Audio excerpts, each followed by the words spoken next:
দর্শক, প্রচারণা শেষ, তবে চলছে ভোটের শেষ সময়ের প্রস্তুতির খবর জানাতে বাংলাদেশের বিভিন্ন প্রান্ত থেকে যুক্ত হচ্ছেন আমাদের সহকর্মীরা। শুরুতেই যাচ্ছি রাজশাহীতে, সেখানে আছেন আমাদের সহকর্মী জিয়াউল গনি সেলিম আমাদেরকে জানাবেন যে একদিন পরেই ভোট, রাজশাহীর সার্বিক পরিস্থিতি এখন কেমন?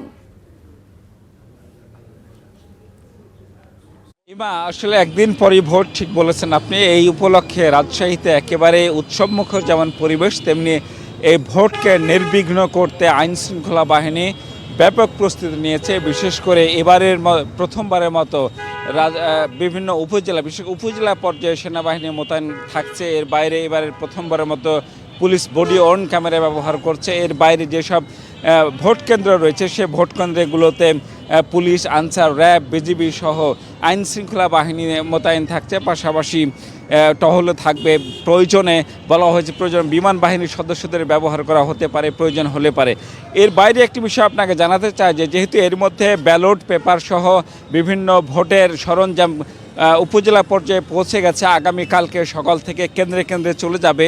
ভোটকে নির্বিঘ্ন করতে এরই মধ্যে রাজশাহী বিভাগ জুড়ে পুলিশের বিশেষ অভিযান শুরু হয়েছে। র্যাব, পুলিশ যৌথভাবে বিভিন্ন এলাকায় অভিযান চালাচ্ছে। আমরা খবর পেয়েছি পাবনায় একটি পুলিশের বিশেষ অভিযান চলছে।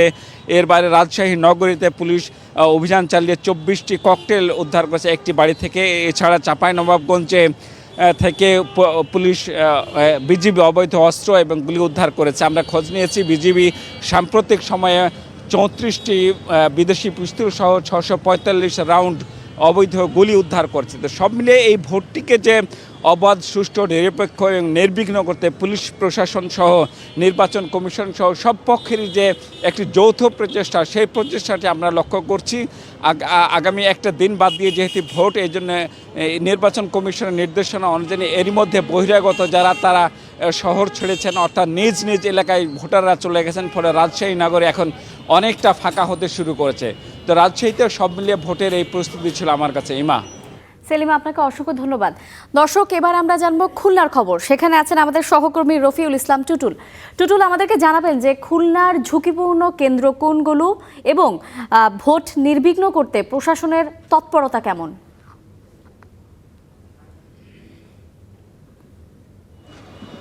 খুলনার 6টি আসনে মোট ভোট কেন্দ্র হচ্ছে 840টি। এর মধ্যে 585টি কিন্তু ঝুঁকিপূর্ণ আসলে এখন বলা হয় না অফিসিয়ালি, যদিও তারা অতি গুরুত্বপূর্ণ বা গুরুত্বপূর্ণ এগুলো বলে থাকে, যেটিকে আমরা ঝুঁকিপূর্ণ বলি। এরকম সংখ্যা হচ্ছে 585টি, অর্থাৎ 840-এর মধ্যে 585টি, মানে 3 ভাগের 2 ভাগ কিন্তু ঝুঁকিপূর্ণ আসন রয়েছে। এটি অবশ্য খুলনার 6টি আসনেই ঝুঁকিপূর্ণগুলো রয়েছে। তার মধ্যে অবশ্য খুলনা 5 এবং 6 আসন, এই দুটি আসনে সবচেয়ে বেশি ধরা হয়েছে, যেহেতু এই দুটি আসন খুলনার কেন্দ্র থেকে বেশ দূরে, যে কারণে ঝুঁকির সংখ্যাটা বেশি থাকে। তবে এই ঝুঁকিপূর্ণ আসনগুলোর ব্যাপারে আমরা কথা বলেছি ইতিমধ্যে খুলনার রিটার্নিং অফিসারের সাথে, খুলনা জেলা প্রশাসক যিনি, কথা বলেছি আইন শৃঙ্খলা বাহিনী, আর্মি, সেনাবাহিনীর কমান্ডিং অফিসার যারা রয়েছেন, তারা বলেছেন যে ঝুঁকিপূর্ণ যে আসনগুলো তারা চিহ্নিত করেছেন সেগুলোর ব্যাপারে কিন্তু তাদের প্রস্তুতি রয়েছে আলাদাভাবেই।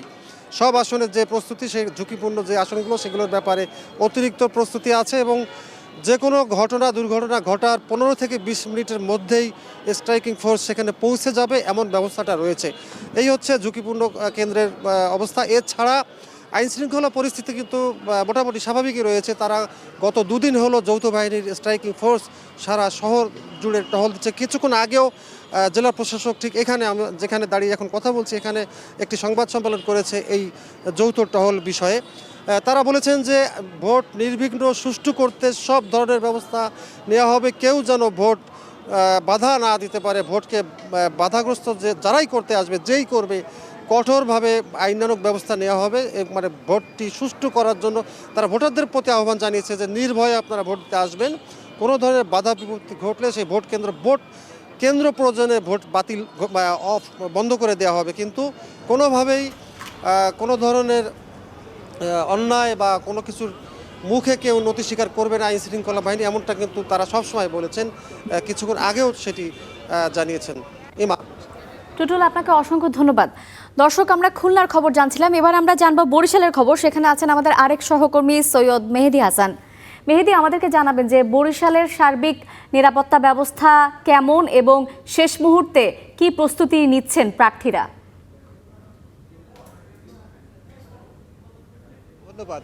গতকালকে শেষ হয়েছে নির্বাচনী প্রচারণা, এরপর কিন্তু প্রেক্ষাপট একটু বদলে যেতে শুরু করেছে। আজকে সকালেই বরিশাল ৩ আসনের প্রার্থী ব্যারিস্টার ফুয়াদ তিনি অভিযোগ করেছেন যে বিএনপির নেতাকর্মীরা তার কর্মীদের বাসায় বাসায় গিয়ে হুমকি দিচ্ছে। ঠিক একইভাবে দুপুরের পর বরিশাল ৪ আসনের জামাতের যে প্রার্থীর প্রধান এজেন্ট তিনিও কিন্তু সংবাদ সম্মেলন করেছেন এবং তিনি অভিযোগ করেছেন যে বিএনপির সমর্থকরা তাদের 7 জন সমর্থককে মারধর করে হাসপাতালে পাঠিয়েছে।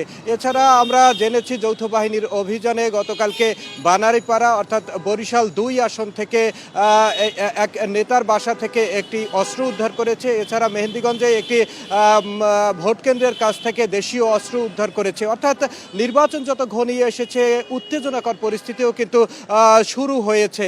যদিও প্রশাসনের পক্ষ থেকে আশ্বস্ত করা হয়েছে যে তারা নির্বিঘ্ন করতে সার্বিক প্রস্তুতি গ্রহণ করেছে। ইতিমধ্যে আমি কথা বলেছি রেঞ্জ ডিআইজি মঞ্জুর মোর্শেদ আলমের সাথে। তিনি বলেছেন যে বরিশাল বিভাগটি যেহেতু একটি নদীমাতৃক বিভাগ, এখানে 13টি উপজেলাকে দুর্গম আখ্যায়িত করা হয়েছে এবং এই দুর্গম অঞ্চলে বিশেষ নজরদারির জন্য কোস্টগার্ড এবং নৌবাহিনী দায়িত্ব পালন করবে এবং এই দায়িত্ব পালন করতে গিয়ে তাদের জন্য কিন্তু ইতিমধ্যে হেলিকপ্টার বরাদ্দ করা হয়েছে। এছাড়াও সেনাবাহিনী, র্যাব, বিজিবির যৌথ টহল কিন্তু চলছে বরিশাল সহ বেশ কিছু স্থানেও। ফলে বরিশালে চেষ্টা কিন্তু চলছে নিশ্চিদ্ধ নিরাপত্তার মধ্য থেকে 12ই ফেব্রুয়ারি নির্বাচনটি উঠানোর জন্য। যদিও প্রার্থীরা কিন্তু নানান অভিযোগ করছেন, এর মধ্যে থেকেই আসলে আমাদের অপেক্ষা করতে হবে 12ই ফেব্রুয়ারি কেমন ভোট হয় সেই অপেক্ষায় কিন্তু ভোটাররাও রয়েছে।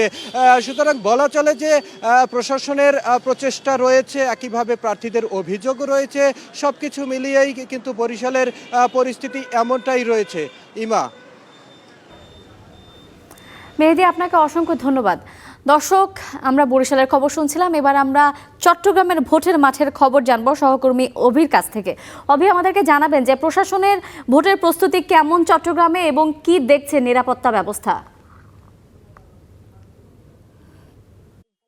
চট্টগ্রামে আইন শৃঙ্খলা পরিস্থিতি আমরা সকাল থেকে দেখেছি সেনাবাহিনী, বিজিবি টহল বিভিন্ন মোড়ে মোড়ে তারা তল্লাশি চালাচ্ছেন। এই মুহূর্তে আমি রয়েছি নগরীর কাজীদেউরি এলাকায়। এখানে বিকাল থেকেই পুলিশের একটি দল অর্থাৎ একটি টিম এখানে বিভিন্ন গাড়ি তল্লাশি করছেন। প্রাইভেট কার, সিএনজি, মোটরসাইকেল, যে সমস্ত গণপরিবহন থেকে যানবাহনগুলো রয়েছে সকল যানবাহনগুলোতে যারা যাত্রী আছেন তাদেরকে বের করছেন, তাদের ব্যাগ তল্লাশি চালাচ্ছেন, ভেতরে কোনো কিছু রয়েছে কিনা একেবারেই তল্লাশির মাধ্যমেই তাদেরকে আসলে ছাড়া হচ্ছে। ফলে চট্টগ্রামের 16টি আসনের যে সার্বিক চিত্র সকাল থেকেই একেবারেই বাড়তি নজরদারি রাখা হয়েছে এবং যাতে কোনো ধরনের ভোটকে কেন্দ্র করে কোনো অপ্রীতিকর ঘটনা যাতে না ঘটে সে কারণেই তারা একদম প্রস্তুত রয়েছেন। এবং সিএমপি কমিশনারের পক্ষ থেকে কিন্তু একটি ঘোষণা দেওয়া হয়েছে প্রতিটি জায়গায় যেন নিরবিচ্ছিন্নভাবে তারা তল্লাশি করেন এবং এই বিষয়টি মাথায় রেখে কিন্তু তারা প্রত্যেকটি জায়গায় এটি করছেন। এবং চট্টগ্রামে যেই ভোট কেন্দ্রগুলো রয়েছে, যেখানে ঝুঁকিপূর্ণ ভোট কেন্দ্র, সেই জায়গাগুলোতে কিন্তু বাড়তি নজরদারি রাখা হয়েছে। সেখানে অতিরিক্ত পুলিশ মোতায়েন করা হয়েছে, আইন শৃঙ্খলা রক্ষাকারী বাহিনী আছে। আমরা দেখেছি বিজিবির যে টহল টিম তারা বিভিন্ন জায়গায় টহল দিচ্ছেন, সেনাবাহিনীও রয়েছে। ফলে আইন শৃঙ্খলা রক্ষাকারী বাহিনীর তাদের যে সার্বিক প্রস্তুতি সেটি এখন পর্যন্ত ঠিকঠাক বলা যায়। কারণ বিগত দিনগুলোতে যে নির্বাচনগুলো অনুষ্ঠিত হয়েছিল সে নির্বাচনের আগের দিন, একদিন বা দুদিন আগে থেকে যে অনাকাঙ্ক্ষিত ঘটনা হয়েছিল সেই ঘটনাগুলো এবার যাতে পুনরাবৃত্তি না হয় সে কারণে তারা বাড়তি সতর্কতা অবলম্বন করছেন। এবং সরকারের পক্ষ থেকে কিন্তু বলা হচ্ছে নির্বাচনটি যাতে সুষ্ঠু, অবাধ, গ্রহণযোগ্য হয় সে কারণেই এটির দিকে আসলে নজর রাখা হয়েছে। এবং চট্টগ্রাম 16 আসনে যে সমস্ত প্রার্থীরা রয়েছেন তারাও যেন ভোট কেন্দ্রে পেশি শক্তির ব্যবহার করতে না পারেন এবং বহিরাগত যে সদস্য রয়েছে তারা যেন ভোট কেন্দ্রের আশেপাশে আসতে না পারেন সেই বিষয়ে কিন্তু আসলে নজরদারির আওতায় রাখা হয়েছে। সব কিছু মিলিয়ে বলা যায় চট্টগ্রামে যে 16 আসনের প্রার্থীরা রয়েছেন ভোটাররা তারা অনেক বেশি উচ্ছ্বসিত। আমরা একটু পুলিশ সদস্যদের সাথে কথা বলতে চাই। এখন আপনারা বিভিন্ন জায়গায় তল্লাশি চালাচ্ছেন, মানে পরিস্থিতি কেমন এখন? ত্রয়োদশ জাতীয় সংসদ নির্বাচনকে সুষ্ঠু এবং সুন্দরভাবে পরিচালনা করার জন্য এবং জনগণ যাতে স্বতঃস্ফূর্তভাবে ভোট দিতে পারে, ভোটের আগে এবং ভোটের সময়ে যাতে কোনো ধরনের কেউ নাশকতা বা কোনো ধরনের দুষ্কৃতিকারীরা কোনো ধরনের ঝামেলা করতে না পারে, এজন্য সিএমপির মাননীয় কমিশনার স্যারের নির্দেশে আমাদের প্রত্যেকটা থানায় বিভিন্ন মোবাইল পার্টি, স্ট্রাইকিং পার্টি এবং চেকপোস্ট জোরদার করা হয়েছে, যাতে নির্বাচনের আগে বহিরাগত কোনো সন্ত্রাসী বা দুষ্কৃতিকারী কেউ যাতে সিএমপিতে ঢুকে নির্বাচনকে বাধাগ্রস্ত করতে না পারে এবং নির্বাচনের যে সুষ্ঠু পরিবেশ আছে এটাকে যাতে কেউ ক্ষতিগ্রস্ত করতে না পারে।